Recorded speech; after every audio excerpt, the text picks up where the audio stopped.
کئی سال کے بعد میں اپنے دوست سے ملنے اس کے آفس گیا۔ اس نے مجھے کرسی پیش کی اور ایک فائل پر کچھ دیر غور کرنے کے بعد اپنا نوٹ لکھا، پھر خود اٹھا اور وہ فائل دوسرے کمرے میں اپنے ایک جونیئر کو دے آیا۔ میں نے حیرت سے پوچھا کہ جونیئر کو یہیں بلا کر فائل کیوں نہ دے دی؟ کہنے لگا اپنا وقت بچانے کے لیے، کیونکہ میں خود گیا تو 1 منٹ لگا، لیکن اگر اسے بلاتا تو وہ آتا میری مرضی سے اور جاتا اپنی مرضی سے، جس سے میرا کافی وقت ضائع ہو جاتا۔ پیارے اسلامی بھائیوں اور بہنوں، اس فرضی حکایت سے وقت کی اہمیت معلوم ہوئی۔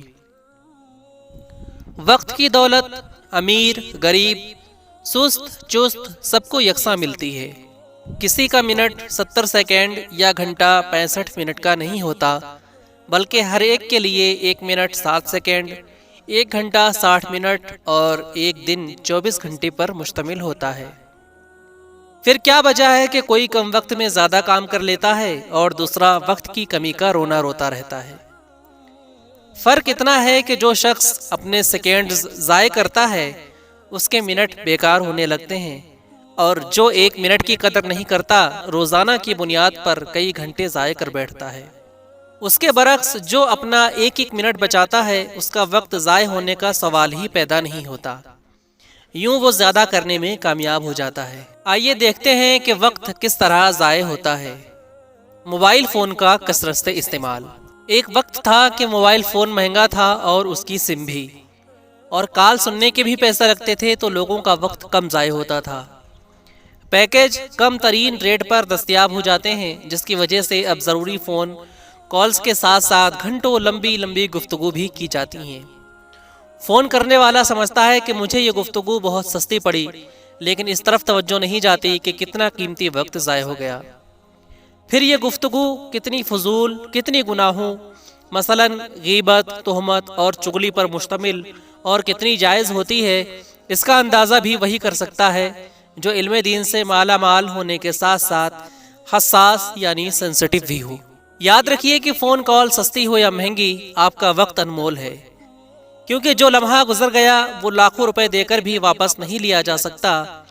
غپ شپ، ملازمت یا تجارت سے فارغ ہو کر فریش ہونے کے نام پر غپ شپ کی محفلیں سجانا اکثر لوگوں کے معمولات یعنی روٹین میں شامل ہوتا ہے، جس میں امیر ہونے کے ناقابل یقین طریقے بیان ہوتے ہیں، سیاسی تبصرے ہوتے ہیں، مختلف ذائقوں کے خیالی پلاؤ پکتے ہیں، پھر شرکاء خالی ہاتھ جھاڑ کر اٹھ کھڑے ہوتے ہیں اور اپنے گھروں کو روانہ ہو جاتے ہیں۔ اگر روزانہ 1 گھنٹہ بھی گپ شپ ہو تو ہفتے میں 7، مہینے میں 30 اور سال میں کم و بیش 365 گھنٹے بنتے ہیں۔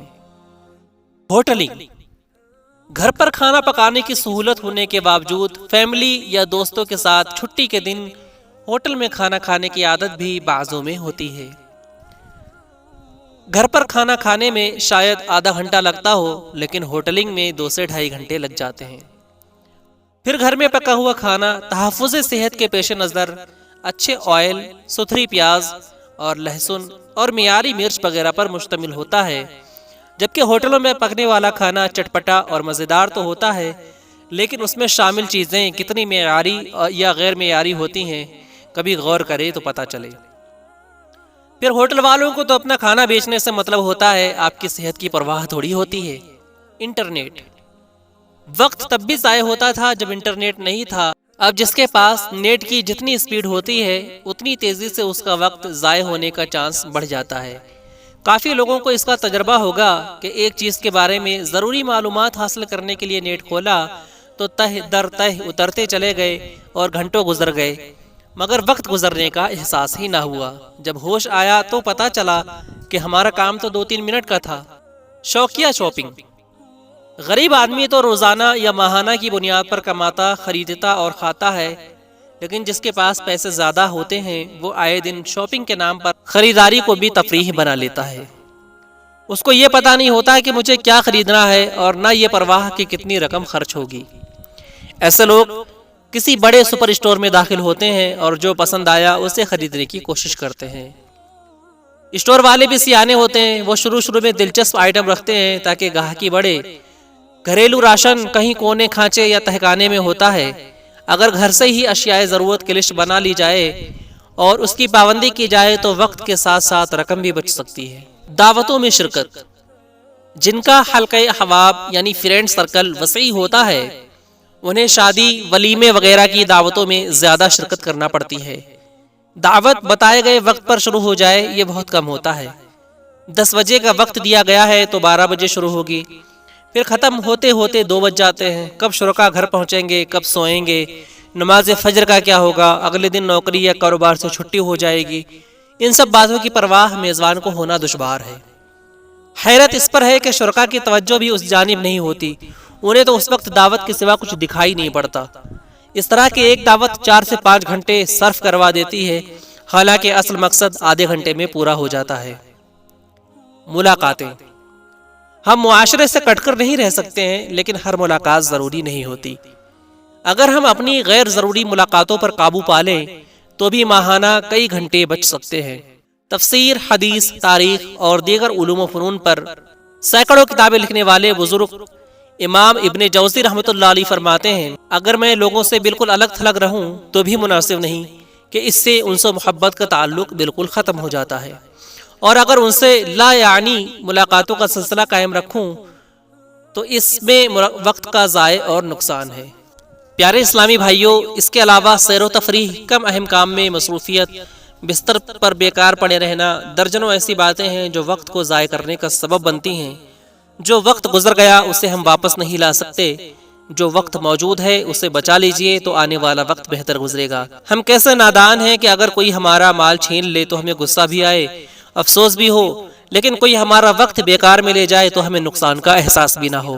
حالانکہ وقت مال سے کہیں زیادہ قیمتی ہے، کیونکہ مال جانے کے بعد مال مل سکتا ہے لیکن وقت چلا گیا تو ہاتھ نہیں آئے گا۔